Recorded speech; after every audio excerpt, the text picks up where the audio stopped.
আসসালামু আলাইকুম রহমতুল্লাহি অবরকাতুহ। সম্মানিত দর্শক, ২০২৫ সনের জুলাই মাস শেষ হতে চলল এবং আগস্ট মাস আসছে। গত বছর আগস্ট মাসের ৫ তারিখে শেখ হাসিনা বাংলাদেশ ছেড়ে ভারতে আশ্রয় নিয়েছিলেন এবং ১৫ বছর একটি রেজিমের পতনের পর সারা বাংলাদেশ আগস্ট মাস জুড়ে উল্লাসে উন্মত্ত ছিল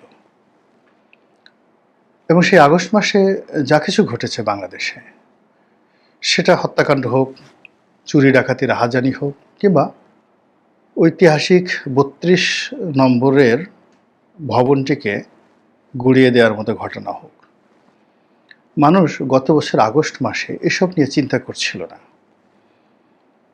তাদের ভিতরে একটা আবেগ কাজ করছিল, বিজয়ের একটা উল্লাস কাজ করছিল এবং তারা এই জুলাই আগস্ট বিপ্লবের যারা নায়ক, ছাত্র ছাত্রী, তাদেরকে মনে করতো মাথার তাজ, তাদেরকে মনে করতো যে আদরের প্রিয় সন্তান। আর অন্যদিকে তাদের মাথার উপরে যিনি বসেছিলেন, ডক্টর মোহাম্মদ ইউনূস এবং তার যারা উপদেষ্টা মণ্ডলী রয়েছেন, সবাইকে দেশের 18 কোটি মানুষ, তার মধ্যে আওয়ামী লীগের একেবারে কট্টর যারা রয়েছেন তারা ছাড়া প্রায় সবাই মানে ত্রাণকর্তা হিসাবে তারা স্বীকার করে নিয়েছিল এবং তাদেরকে একটা সীমাহীন লিবার্টি দিয়েছিল যে তারা করুক, যা ইচ্ছে তাই করুক। শেখ হাসিনার পতন হয়েছে, আওয়ামী লীগের পতন হয়েছে, এর চাইতে বড় প্রাপ্তি আর আমাদের জীবনে কিছু হতে পারে না। তো এই যে গত বছর আগস্ট মাসের যে সুখানুভূতি, সেই সুখানুভূতি ২০২৫ সনে এসে কেমন আছে? তো এক্ষেত্রে যা হতে পারত সেটি হলো যে সমস্ত জনগণের ভালোবাসা ছিল, সমর্থন ছিল এবং মানুষ শেষের দিকে যখন পুলিশ খুব নিষ্ক্রিয় হয়ে পড়েছিল, তো যে সামাজিক বন্ধন তারা গড়ে তুলেছিল, যেভাবে তারা নিজেরা মানে ছাত্র এবং জনতা রাস্তায় নেমে রাস্তার ট্রাফিক নিয়ন্ত্রণ করেছিল।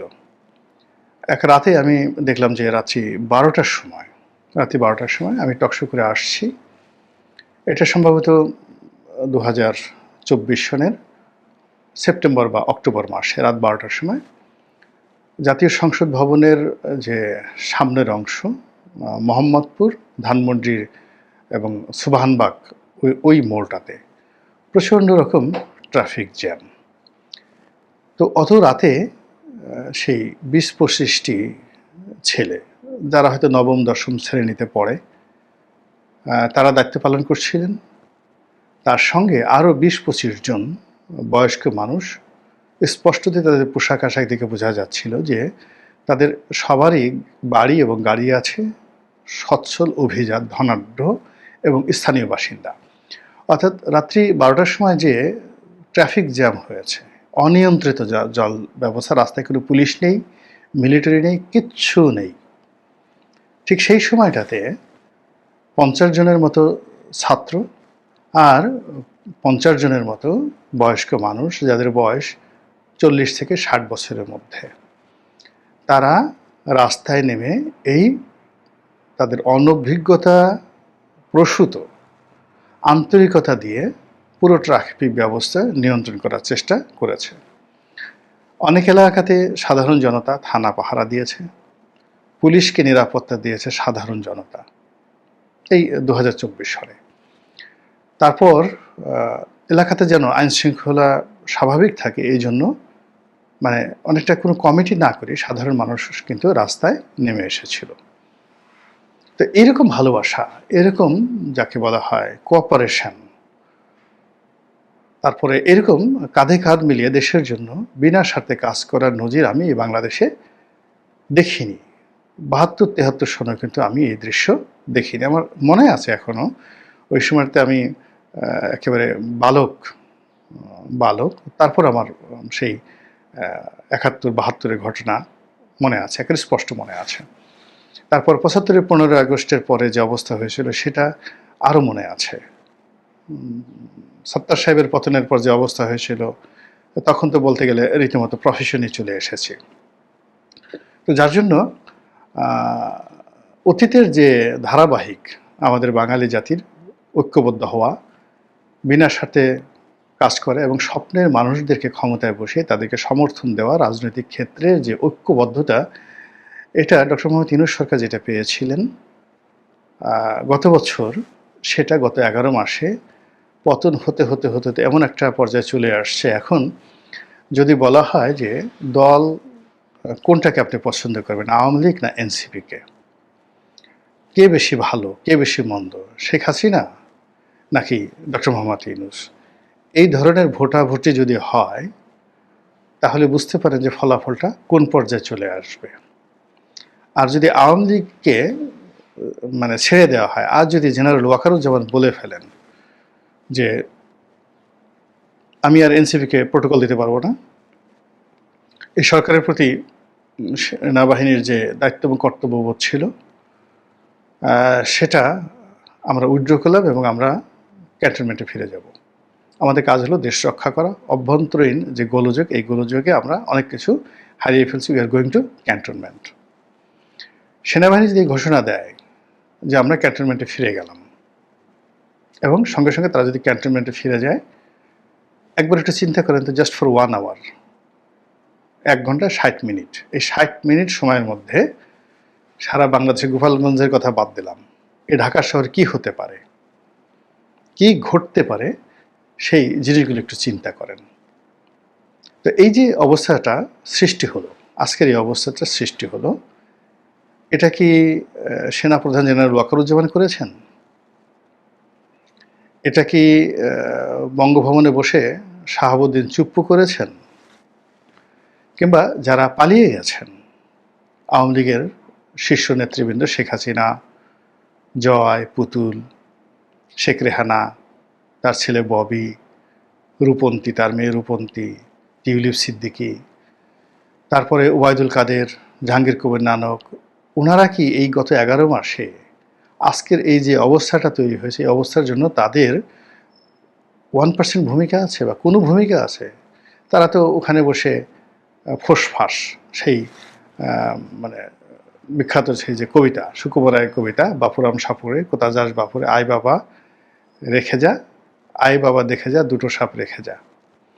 তো এরকম তারা দিল্লিতে বসে যে ফুসফাস করছেন, সেই বাপুরাম সাপুরের সেই সাপের মতো, যার চোখ নাই, দাঁত নাই, কান নাই, এবং যাদের মানে হুকুম তামিল করার মতো এই বাংলাদেশে কেউ নেই, নো ওয়ান। তাদের অফিসে হেগে দিচ্ছে মানুষ, তাদের কেন্দ্রীয় অফিসে সে প্রস্রাব জল বিয়োগ করে যাচ্ছে, তারপরে শেষে তাদের মূর্তি থেকে শুরু করে তাদের যা কিছু রয়েছে বাংলাদেশে সব কিছুই বর্জাগার হয়ে গেছে। আর তারা দূরে বসে বসে কী করছেন? আমি চেয়ে চেয়ে দেখলাম, শুধু চেয়ে চেয়ে দেখলাম, এই কথাগুলো তারা সেখান থেকে বলছেন। তো ফলে এখানে তো পাদ্যপিঠে আওয়ামী লীগ নেই, ছাত্রলীগ নেই, যুবলীগ নেই, সালমান এফ রহমান নেই, আওয়ামী লীগের দোসররা নেই, আওয়ামীপন্থী সাংবাদিকরা নেই, কেউ নেই। ফলে পুরো মাঠই তো বিএনপি, জামাত, আওয়ামী বিরোধী যারা শক্তি তাদের দখলে, পুরো রাষ্ট্র ছাত্রদের দখলে, মানে এনসিপির দখলে, সরকার ডক্টর মোহাম্মদ ইউনূসের দখলে। তো সেখানে গত 11 মাসে এই যা কিছু ঘটেছে, সেই ঘটনার ফলে সেই 2024 সনের আগস্ট মাসের উৎসাহ কেন নেই, উদ্দীপনা কেন নেই, সেই স্বপ্ন কেন নেই, সেই ভালোবাসা কেন নেই? বাংলাদেশের একটা বিখ্যাত গান অনেক আগে গেয়েছিলেন জনাব হায়দার, কি দেখার কথা ছিল দেখছি, কি শোনার কথা ছিল শুনছি। এগুলো তো আমাদের দেখার ইচ্ছা ছিল না, এখন যা কিছু দেখছি, এখন যা কিছু শুনছি, এগুলো তো শোনার জন্য আমাদের কান, আমাদের পঞ্চেন্দ্রিয় প্রস্তুত ছিল না, কিন্তু সেই জিনিসগুলো আমরা এখন হচ্ছে। এবং সারা দেশে এখন যে সকল অস্থিরতা চলছে, এবং প্রতিদিন গুজব, একটার পর একটা গুজব চলছে, যেভাবে আতঙ্ক ছড়িয়ে পড়েছে, আমার কাছে মনে হচ্ছে যে এই যে আমাদের ঢাকা মহানগরী, এই মহানগরীতে চলতে গিয়ে এই মহানগরীর বাসিন্দারা বা বাংলাদেশের অন্যান্য অঞ্চলে যারা শান্তিপ্রিয় জনগণ, যাদের ঘরে সুন্দরী কন্যা আছে, যাদের অর্থবিত্ত আছে, যাদের ক্ষমতা আছে বা ছিল একসময়, এই মানুষগুলো এখন এতটা অসহায় হয়ে পড়েছে। আপনি বোঝার চেষ্টা করুন, পুলিশের ওসি হুলিয়ে নিয়ে ঘুরে বেড়াচ্ছে, পুলিশের ডিআইজি পদে আছেন, প্রতি 1 মাস পর পর, 15 দিন পর পর ডিআইজি, এসপি, ডিসি, তারপরে শেষে সেক্রেটারি, জয়েন্ট সেক্রেটারি, দল বেঁধে এই শুধু চাকরি যাচ্ছে আর যাচ্ছে। আতঙ্কে পুরো সরকারি রাষ্ট্রযন্ত্রে যাকে বলা হয় রীতিমতো অস্থিরতা দেখা দিয়েছে। যারা বিজয়ী হচ্ছেন তারা বিজয়ের আনন্দ পাচ্ছেন না, আর যারা পরাজিত হচ্ছেন তারা পরাজয়ের বেদনাটুকু অনুভব করার মতো পরিস্থিতি তাদের নেই। কি হচ্ছে ক্যান্টনমেন্টে আমরা এটা জানি না, খুবই স্পর্শকাতর জায়গা, আমরা জানি না। কিংবা বিচারপতিদের মধ্যে যে ভয় আছে, সুপ্রিম কোর্টের বিচারপতিদের মধ্যে যে ভয়, আতঙ্ক, দ্বিধা, সংকোচ কাজ করছে। একজন প্রধান বিচারপতিকে হাতকড়া পরিয়ে সেখানে আদালতে হাজির করা হলো। এখন এটা দেখে বর্তমান প্রধান বিচারপতি তিনি কি আয়েশ করে কোলবালিশে হেলান দিয়ে তারপরে পিয়ার কিয়া তো ডারনা কিয়া এই গান শুনবেন? মুঘলে আজমের সে বিখ্যাত গান সম্রাট আকবর যেভাবে সিংহাসনে বসে শুনেছিলেন, তিনি কি সেইভাবে বসে এই গান শুনবেন? নাকি জাস্টিস খায়রুল কিংবা জাস্টিস মানিকের পরিণতি দেখে তার মনে আতঙ্ক তৈরি হবে? আর যদি একজন বিচারকের মনে ন্যূনতম একটু ভয়, দ্বিধা, সংকোচ থাকে, দুনিয়ার যাই হোক না কেন বিচার হয় না। এটাই বাস্তবতা। তো সেই ঘটনাগুলো ঘটছে, এবং এই ঘটনার ফলে কি হলো, সারা দেশে সীমাহীন অস্থিরতা শুরু হয়ে গেছে, এবং এই অস্থিরতার কারণে জনগণ যতটা না আতঙ্কিত তার চাইতে সরকারের মধ্যে আতঙ্ক বেশি দেখা দিচ্ছে। 2025 সনের জুলাই এবং আগস্ট আমাদের হওয়া উচিত ছিল আনন্দের মাস, বিজয়ের মাস, উদযাপনের মাস। এই পুরো মাসে আমরা আনন্দ করব, গান বাজবে, দেশাত্মবোধক গান বাজবে, জাতীয় সঙ্গীত বাজবে, নাটক হবে, সিনেমা হবে, তারপরে আলোকসজ্জা হবে, এবং আমরা দল বেঁধে মানুষ শাহবাগে রাতে সাংস্কৃতিক অনুষ্ঠান শুনব। রাজু ভাস্কর্যের সামনে সেই এত বড় মেলা হবে যে ঢাকা বিশ্ববিদ্যালয় চত্বরে তিল ধারণের জায়গা থাকবে না। প্রতি রাতে এখানে সাংস্কৃতিক অনুষ্ঠান হচ্ছে, আজ গান হচ্ছে, বাজনা হচ্ছে। এটাই তো হওয়ার কথা ছিল। যেভাবে আমরা দীর্ঘদিন ধরে 21শে ফেব্রুয়ারি পালন করে আসছি, যেভাবে আমরা 16ই ডিসেম্বর পালন করে আসছি, যেভাবে আমরা 26শে মার্চ পালন করে আসছি, তো ওখানে তো আমাদের আনন্দের এখনো ঘাটতি হচ্ছে না। আমরা যার যার মতো উদযাপন করছি। কেন 5ই আগস্ট আমাদের জীবনে আনন্দ না হয়ে আতঙ্ক হবে বলেন? কেন ভয়ের কারণ হবে? কেন এই আগস্ট মাসকে কেন্দ্র করে, জুলাই মাসকে কেন্দ্র করে 11 দিনের এমার্জেন্সি সতর্কতামূলক অবস্থা জারি করা হবে? কেন এই সময়টিতে সবাই তটস্থ থাকবে? কি হচ্ছে, কি হতে পারে, কে কোথায় ঘুমাচ্ছে, কে কোথায় পালাচ্ছে, কে কোথায় যাচ্ছে, এর দুর্নীতি আজকে প্রকাশ পাচ্ছে, কার দুর্নীতি আজকে প্রকাশ পাচ্ছে, এ নিজেকে লেজ কাটা শিয়াল বলছে, আর একজন বলছে আমি লেজ কাটা শিয়াল না, তুই লেজ কাটা শিয়াল, একে এখানে চাঁদাবাজ ধরা পড়ছে। অভিনব সেই সমস্ত ঘটনাগুলো ঘটেছে। বলেন তো এই ঘটনার সঙ্গে ফ্যাসিবাদ কিভাবে জড়িত? গুলশানে যে চাঁদা আদায় করতে গেল যে গ্রুপটি, যারা ধরা পড়লো, এখন এর সঙ্গে আওয়ামী লীগের কি সংযোগ আছে বলেন?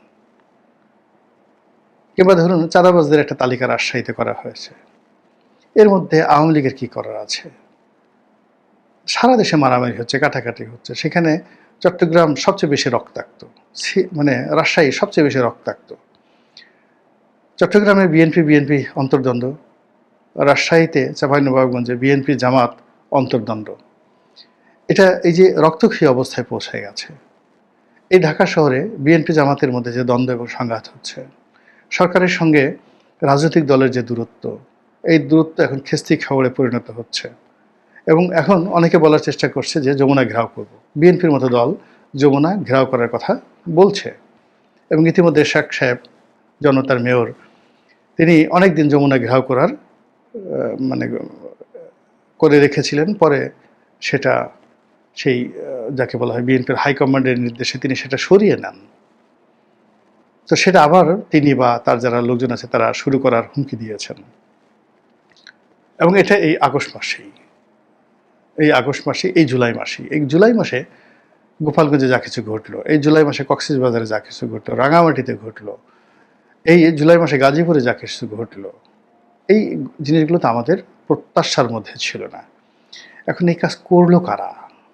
কাদের জন্য আজকে আমরা এই অবস্থায় উপনীত হলাম?